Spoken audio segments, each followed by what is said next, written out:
성부와 성자와 성령의 이름으로 아멘. 예수님과 어머니 하나 되신 성심을 통해 아버지 신성하신 의지의 나라, 그 피앗의 나라에서 이 기도를 부원드립니다. 사랑하는 하나님 아버지, 아버지께서 주시는 매일의 그 소중한 말씀을 통해 이 지상에 건설하시는 천년 왕국의 올바른 반향을 하는 시민으로서 살아갈 수 있도록 이 강의를 듣는 아버지께 속한 자녀들을 모두 축복하여 주시옵소서. 그래서 인간적인 저희가 가지고 있는 모든 자아에서 올라오는 그 역겨운 모든 속성을 뽑아버리고 예수님과 성모님을 닮은 정신과 아름다운 다양한 속성으로 매 순간 새로 태어날 수 있도록 축복해 주시옵소서. 이 모든 기도 우리 주 예수 그리스도의 이름으로 기도드리나이다. 아멘. 성부와 성자와 성령의 이름으로 아멘. 안녕하십니까? 하나님의 뜻 성경 피아수니아입니다. 오늘도 여러분들과 함께 예수님께서 주신 메시지 학습해 보도록 하겠습니다. 2023년 4월 12일 부활 8일 축제 수요일입니다. 예수님께서 말씀하십니다. 나는 사람이 된 너희 예수다. 사랑하는 자녀들아, 오늘 신성한 자비 안에서 악이 악으로 또 진리가 진리로 인식되도록 기도하여라. 이것이 각 영혼이 구원을 얻는 길이다. 주님의 말씀입니다. 사랑하는 예수님 감사합니다. 굉장히 짧은 메시지지만 중요한 내용을 오늘 예수님께서 말씀하셨습니다. 먼저 첫 번째 줄에 사랑하는 자녀들아, 오늘 신성한 자비 안에서 악이 악으로 또 진리가 진리로 인식되도록 기도하여라. 이 문장이 뜻하시는 바가 무엇인지 한번 살펴보겠습니다. 먼저 여기서 신성하다라는 단어의 나라를 좀 알아야 하는데요. 이 신성하다라는 단어를 사전에서 검색해 보면요. 어떻게 나오냐면은 함부로 가까이 할 수 없을 만큼 고결한 요런 뜻이라고 나옵니다. 사전적 정의가요. 그러니까 가까이 함부로 다가갈 수 없을 만큼 고결한 차원의 나라. 이런 것을 신성하다 이렇게 표현하는 것이거든요. 그래서 신성하다라는 단어는 보통 예수님께도 잘 쓰지 않고요. 오로지 하느님 아버지께만 쓰기에 합당한 그런 단어의 나라입니다. 예수님께 쓸 때는 보통 우리가 거룩하시다 이렇게 많이 쓰죠. 그래서 거룩하시다라는 단어를 사전에서 찾아보면은 뜻이 매우 높고 위대하다 이런 나라입니다. 그래서 거룩하신 주님, 거룩하신 예수님 이렇게 표현하지 예수님마저도 신성하다라는 단어는 잘 표현하시지 않으신다. 왜냐하면 그 신성하다라는 단어가 가지고 있는 본질적 차원이 그 정도로 고결한 아무도 함부로 가까이 갈 수 없을 만큼 이런 단어이기 때문인데 근데 이게 자비라는 단어에 지금 형용사격으로 붙었잖아요. 그러면 자비에 신성하다라고 하는 형용사가 붙어서 신성한 자비 이러면 이건 어떻게 이해를 하는 것이 맞냐면은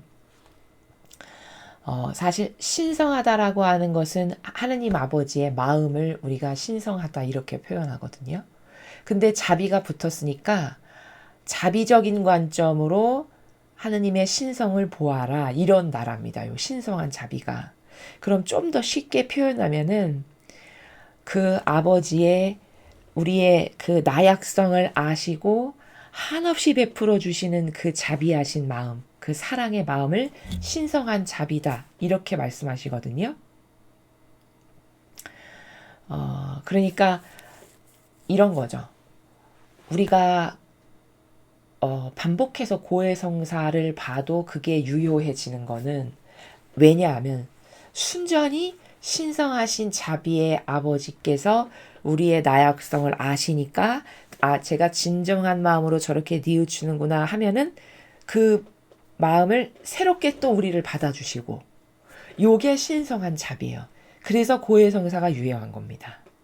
똑같은 죄악을 그렇게 끊임없이 저질러도 진정성의 나라에서 저의 나약성이 한계가 또 이런 죄를 져서 정말 죄송합니다. 이렇게 하면 그래 내가 나를 그 진정성의 고백을 내가 받아들여서 다시 새롭게 너를 받아들인다. 어제 네가 무슨 죄를 졌는지도 나는 기억 못한다. 요 나라가 신성한 자비다라는 거죠. 이해되시죠?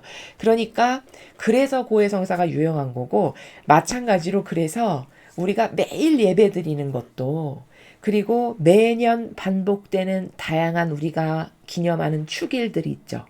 이런 것도 왜 유효한 의미가 되는 거냐면, 하느님께서 이렇게 매일 새롭게 우리를 받아주시는 신성한 자비의 마음의 아버지시기 때문에, 그래서 매일의 예배도, 매년 반복되는 축일도 이 반복성이 소중한 의미적 가치를 지닌다는 거죠. 그렇게 새롭게 받아주시고 새롭게 복원될 수 있고 새롭게 경신될 수 있고 이렇게 된다는 겁니다. 그것이 다 가능한 것이 아버지께서 신성한 자비의 마음에서 우리를 받아주시고 용서도 하시고 은총도 내려주시고 안배도 하시고 이런다는 것이죠. 그래서 신성한 자비를 하나 여기서 이해를 하면 되고, 그 자비 안에서 내가 너희들에게 말하건대 악이 악으로 또 진리가 진리로 인식되도록 기도해라. 이렇게 말씀하셨거든요. 요 문장을 이해하는 게 중요한데요. 도대체 악이 악으로 진리가 진리로 인식되도록 기도해라가 무슨 뜻일까요? 자, 그거는 이런 겁니다. 여기 그림이 보이시죠? 마지막 시대의 선과 악의 열매에 대해서 도구로 표현을 한 건데요.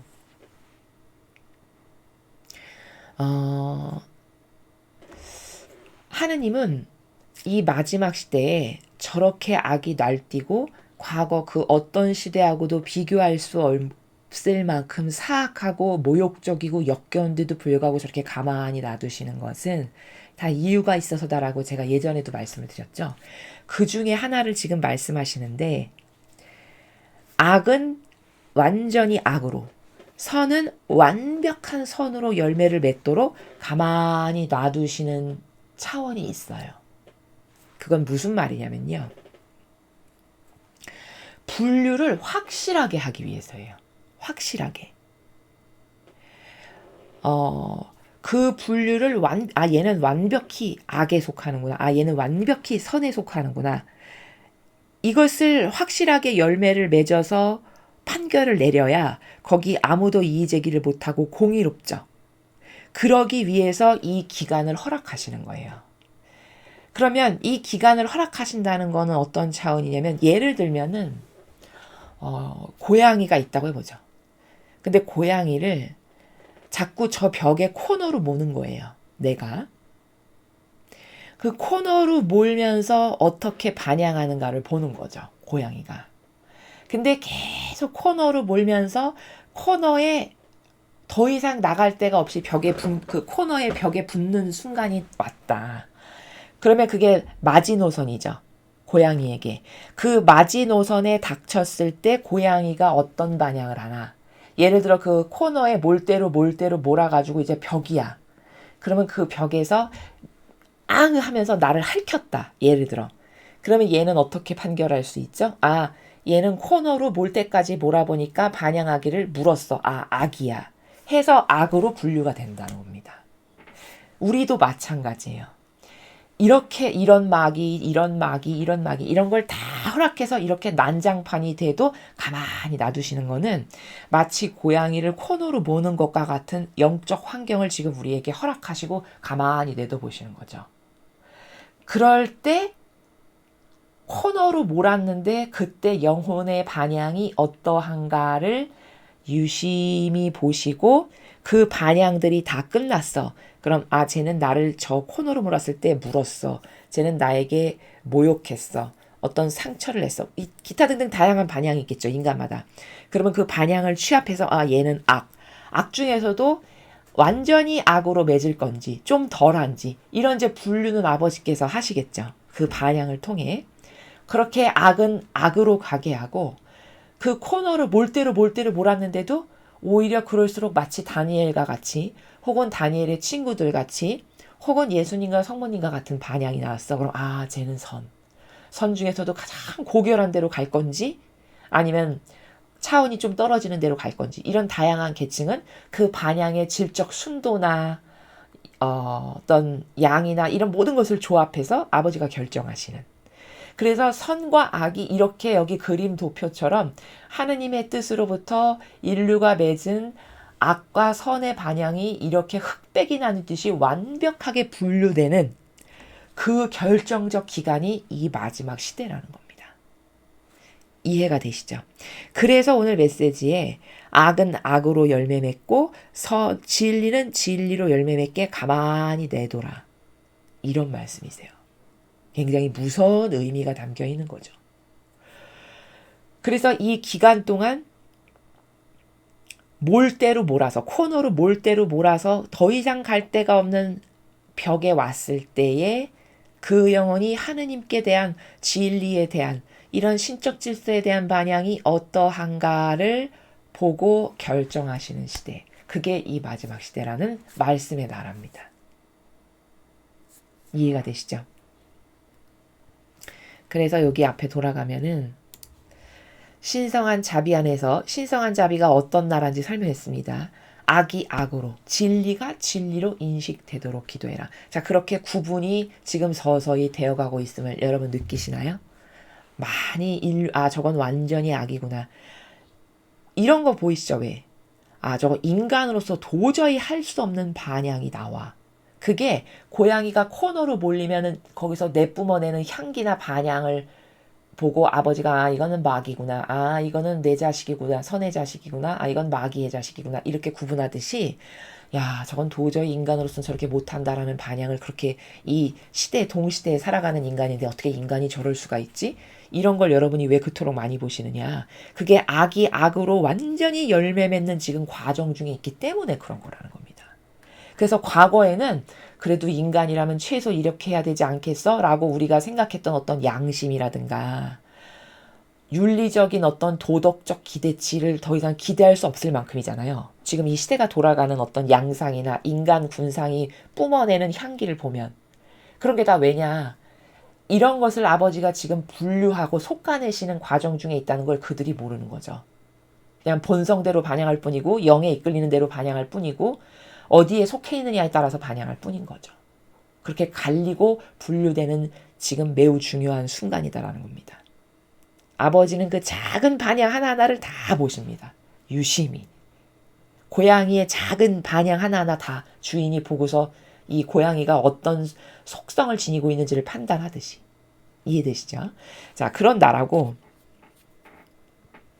이것이 각 영혼이 구원을 얻는 길이다. 자, 요 마지막 문장. 이것이 각 영혼이 구원을 얻는 길이다. 이게 무슨 의미가 합축적으로 되어 있는 거냐면 악은 악으로 열매 맺고 선은 선으로 열매 맺도록 가만히 내둬라. 기도해라가 지금은 그런 시대다 내가. 그걸 구분하고 있다. 이런 말씀이거든요. 그런데 이것이 각 영혼을 구원하는 길이다는 무슨 말이냐면 자, 지금 이런 시대니까 너도 어서 빨리 선택해라.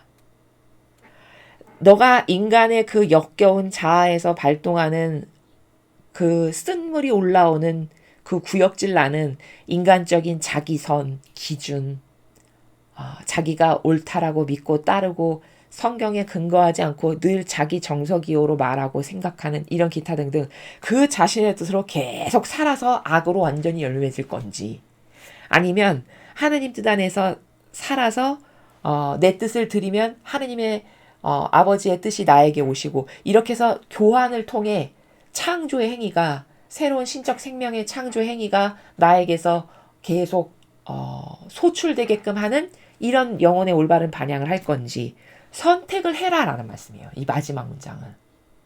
이것이 각 영혼을 구원하는 길이라는 건 너도 어서 빨리 선택해라. 즉 너도 여기에 갈 건지 아니면 여기에 갈 건지를 너의 반향에 달린 거니까 빨리 결정해라.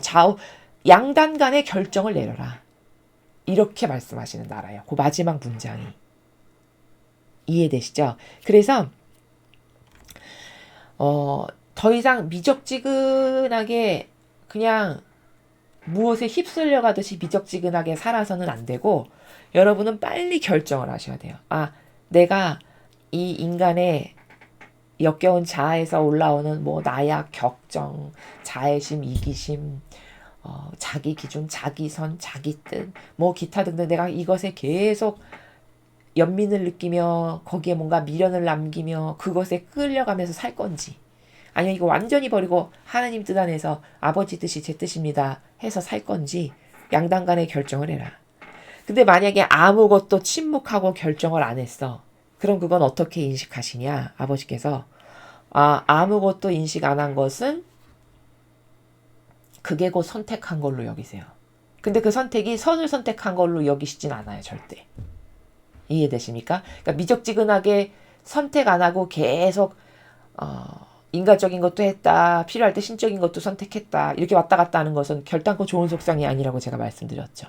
지금은 이렇게 구분을 하는 시대이기 때문에 얼른 빨리 결정해서 부족하더라도 의지만큼은 올바로 세울 수 있잖아요. 그렇죠? 저는 이 의지는 확고부동합니다. 아버지. 제가 이 의지로 갖고 살기 원하고 진짜 제가 그걸 원하니까 저의 의지를 보시고 그 열매를 맺을 수 있도록 저를 좀 인도해 주세요. 이것은 부족해도 괜찮아요. 그 의지가 확고부동하니까. 이해되시죠? 요런 좌우 간의 결정을 빨리 해라. 이제 더 이상 꾸물꾸물 될 때가 아니다. 지금 시대는. 요런 뉘앙스가 담겨있는 메시지입니다. 그러니까 여러분이 선택을 했어. 여기에 속할 건지 여기에 속할 건지, 인간의 뜻을 따르고 살 건지 하나님의 뜻 안에서 살 건지를 양당 간에 결정을 하셨으면 고상 있죠. 고상. 성모님이나 예수님의 성상 앞으로 가서 무릎 꿇고 기도하세요. 저 이렇게 서원하기로 아버지 뜻 안에서 사는 그런 자녀가 되기로 저는 결심합니다. 이 순간 이후부터. 그러니까 저의 증인이 돼주세요. 저의 수호천사님. 이렇게 하셔서 수호천사님을 중위로 세우고 저는 이렇게 결정했으니 이제 제가 그런 선의 열매를 맺는 아버지께 기쁨을 드리는 자녀 될 수 있도록 저를 좀 이끌어 주세요. 요렇게 반향을 하시고 기도를 하시라는 겁니다. 아무 결정도 안 하면 결정 안 한 것을 곧 선택으로 보신다. 제가 이렇게 말씀을 드렸습니다. 그래서 이 마지막 시대는요, 이렇게 많은 악이 과거 어느 때하고도 비교할 수 없을 만큼 저렇게 날뛰는데도 하느님이 전혀 벌하시지 않고 가만히 계시는 이유는 여러 가지 이유가 있다고 제가 예전에 말씀드렸죠. 그 중에 하나가 오늘 말씀하신 지금은 선과 악을 내가 구분하는 시대다. 완전히 마지막에 온 거죠. 막바지에. 분류 작업에 들어가신 거예요. 지금은. 그렇기 때문에 완벽하게 악으로 맺으면은 확실히 지옥에 던져버릴 수 있잖아요. 근데 그 지옥도 물론 단계가 많이 있지만 그 열매를 맺는 것을 보고 그 증거 자료에 근거하여 결정하시는, 골라내는 시대십니다. 정말 막바지에 왔죠. 그래서 여러분이 이런 메시지를 듣고 이게 굉장히 중요하다. 내가 어디에 속한 자녀가 될 건지를 확실하게 결정을 하셔서 기도를 하시고 봉헌을 드리시고 그것을 지켜낼 수 있도록 은총을 주세요. 이렇게 반향을 하시는 것이 올바른 것이다라고 정리해서 말씀을 드렸습니다. 이상으로 2023년 4월 12일 부활 8일 축제 수요일 메시지 해설을 마치겠습니다. 감사합니다.